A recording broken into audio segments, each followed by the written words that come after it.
আল্লাহ রাব্বুল আলামিন আমাদের সবাইকে এই দুনিয়াতে পাঠিয়েছেন একটা বিশেষ উদ্দেশ্যে। আমাদেরকে কি আল্লাহ পাক খেলার ছলে সৃষ্টি করেছেন, না কোনো উদ্দেশ্য আছে? উদ্দেশ্যটা আল্লাহ পাক বলেছেন সূরাতুজ জারিয়াত এর ৫৬ নম্বর আয়াতে। কোন সূরা? কত নম্বর আয়াত?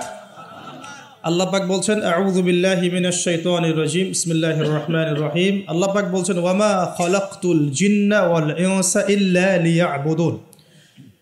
আল্লাহ রাব্বুল আলামিন বলছেন ওয়ামা খালাকতুল জিন্না ওয়াল ইনসা ইল্লা লিয়াবুদুন।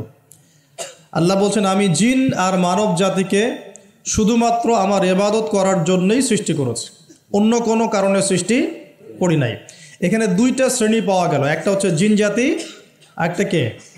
মানব জাতি। জিন আল্লাহ বলেছেন এই আয়াতে আমাদের লক্ষ্য হচ্ছে আল্লাহ পাক আমাকে সৃষ্টি করেছেন এই পৃথিবীতে আল্লাহর ইবাদত করার জন্য। কিসের জন্যে? এটা এক নাম্বার ডিউটি আমার, এটা আমার লক্ষ্য, আমার কাজ পৃথিবীতে। দুই, আল্লাহ পাক বলেছেন এই দুনিয়ার জীবনটা চিরস্থায়ী নয়। চিরস্থায়ী না, এটা ক্ষণস্থায়ী। তার মানে এই দুনিয়াটা আমার মুখ্য উদ্দেশ্য নয়। আমি দুনিয়ার মধ্যে চলাফেরা করব, মুসাফির।